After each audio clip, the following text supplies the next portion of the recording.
I just stole a mechanic from Pokemon for our indie horror game.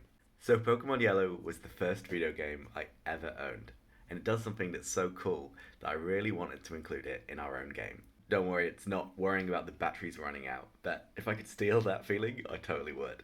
It's what happens when your Pokemon gets poisoned, and specifically that bit that happens once the battle is over and you're out stood in the world, where every few steps you take, the poisoned Pokemon takes one damage. Freaking out as a child and trying to run back to the Pokemon Center as fast as I could, but also trying to pick like a nice path so they were going to take as little damage as possible was super fun and so tense. And that tension is something I really want to try and get in our own game. But in our game, you're not controlling cute monsters, you're literally controlling human beings from your desk job.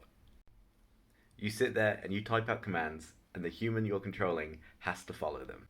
And a little bit like Pokemon, you're moving these people around a world. So in our game, it's a spaceship called the Pelican, and they move a bit like on a grid. So you tell them to move forwards, and they'll just go forwards one space. So that space by space movement is a kind of like Pokemon. So it means I could do the exact same poison mechanic. So this afternoon, I've just randomly added a version in. So now, if you get your human poisoned, every few steps they take, they're going to take one damage. And in a game where you have to go around and explore, that damage is going to start stacking up really fast and you're going to end up getting them killed.